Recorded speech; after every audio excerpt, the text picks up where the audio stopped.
Yay! It's Holy Wednesday, as I call it, Holy Wednesday. I don't know if it makes sense, but it's Holy Week Wednesday. Yes, we are halfway there. So in the middle of the week, just before we start, actually a set of special big celebrations for us in the Catholic Church and in the Christian world as well. So today for our reflection, I'm going to ask us to take a step back, and I'm going to explain in a bit how that will look like in order for us to get ready for the next few big days ahead of us. I hope you got on okay yesterday and the day before with the reflections, and I hope you were able to bring your heartfelties before the mercy of God. I feel like it's been a special week, a special couple of days. Because yes, it is a special week. This week, really special. So yeah. So for today, as I said, I want us to kind of take things into perspective just before going in into Maundy Thursday, Good Friday, Holy Saturday, and Easter Sunday. How many of you know? You probably know more than me that those people who go the extra mile in what they do in their work, or do the extra research in their work. When you're marking it or when you're looking at it, you're like, wow, love this person, yes, they went through that extra mile, and then you're giving them that extra credit. Or if you're a foodie like me, and you have a really good plate, a dish in front of you, and it's got all these ingredients, and it's got that one special maybe secret ingredient, maybe your grandmother's lasagna, chicken lasagna, you know that one special thing, that one that sometimes is the extra mile, or that one special thing that makes a whole difference to everything. Why am I talking about this? Let me be more serious in our reflection today. Why am I talking about this? I think is because I want to invite you to actually have a real special experience, for real, with God today, just before going into Maundy Thursday and Good Friday. And what that experience entails is, and it will be based on a special reflection and meditation that I want you to make with the gospel, actually based on the gospel of yesterday. And this time around Easter, I think for me it's always refreshing and always great to rehear this story, because I think that in this Easter time is when it's highlighted. And I don't know if you noticed, and it's like, if you think about it, one of the most like amazing acts in the gospel. And it's when the disciples are gathered, that we, as we heard in the gospel yesterday, the disciples are gathered, and they're having the supper, the last supper with Jesus. And Jesus goes out and he announces, someone is going to betray me.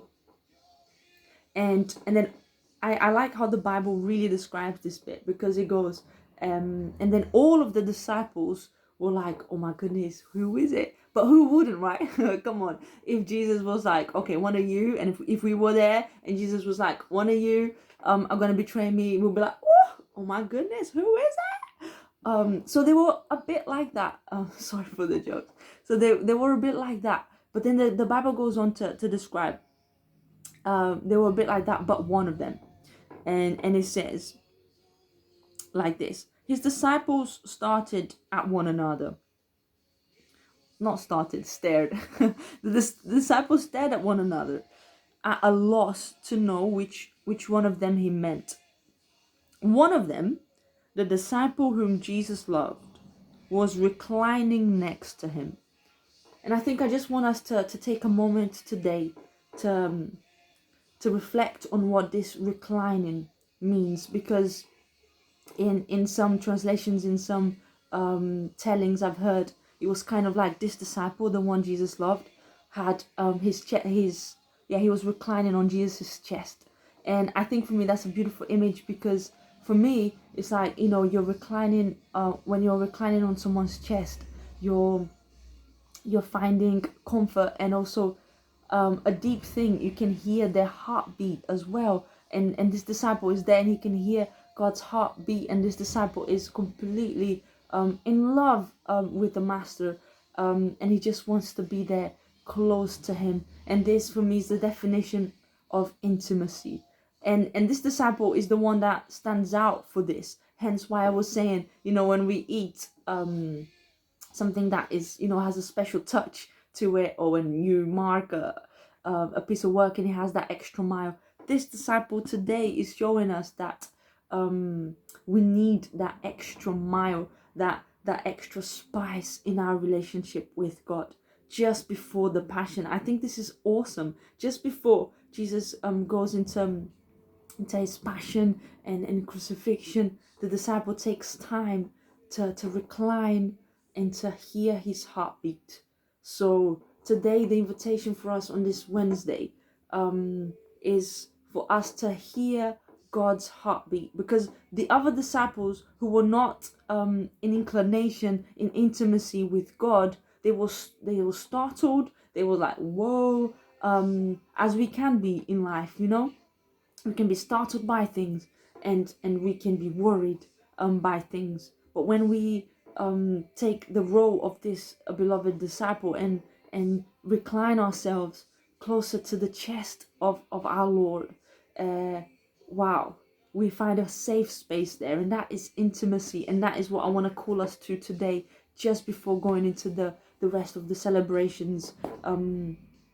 So what way do I want you to do that? So it's kind of like an invitation / challenge, I guess, which is sometimes when I'm organizing a retreat with the team of people, and with what we've come up with, we've set a chair in the chapel, like a comfortable chair, and that is like, we call it the chair of mercy, when someone can just go there and sit comfortably and be in the presence of God and feel his presence. And maybe some of you, when you go to the chapel, when you go to church, and you just want to sit there and feel God's presence. So today I want to focus on maybe one aspect of the Ignatian way of praying, which is the contemplation. So I'm going to put here this gospel again with the steps of the of Lectio Divina, which is a way of praying with the word. But I wanted you to focus on one step, which was contemplation. So today, if you find some time just to sit with this gospel, maybe even as a family, to read it out loud, and just have a moment to be with Jesus and recline on his chest. You can ask God questions in an intimate time, in an intimate way, but just to sit and to be with Jesus, and actually try to just see if you feel God's presence, his peace, saying it's gonna be okay in your heart. So make this time just to listen to God's heartbeat today, and see if, yes, he will come and make that place, and he will make his heart beat louder for us. So you can do this, finding a special chair where you can sit and you can be, or if you want, I'm gonna put a link as well with music. Sometimes music can help. It's like instrumental music, so you can just sit there, take your word, and reflect and stay with, okay, God, I want to hear your heartbeat. So that's my invitation for you today. And also, in preparation for tomorrow I'm gonna put another reflection out, but tomorrow is a really, really, really special day.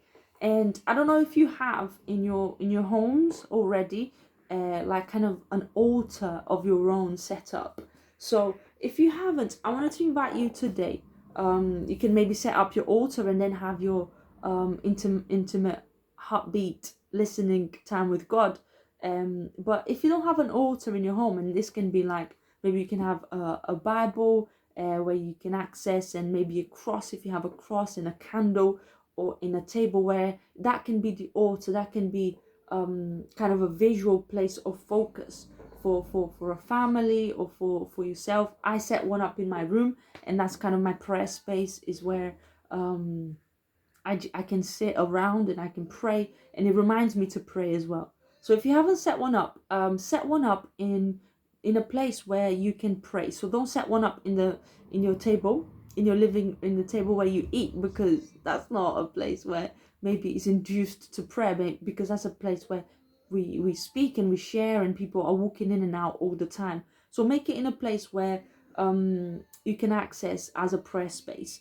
And tomorrow I'm gonna tell you why, and also I'm gonna give you tomorrow's reflection. But in light of tomorrow, set up an altar, even if it's simple, even if it's like with one candle, where that will bring you to prayer. So it doesn't need to be like a big altar. If you have a candle, a simple candle, or yeah, whatever you can offer, even if it's a small, what matters is making the space, even if it's a small gesture. Yes, because tomorrow we have a good entering into this next couple of days. So I hope that makes sense for you. If you have any questions, any thoughts, any prayer requests, or anything that you'd like to talk to me about through these times of reflections, you can email me, no problem. And yes, yeah, I think that is it. I hope you have a good blessed Wednesday and a blessed day today. Amen.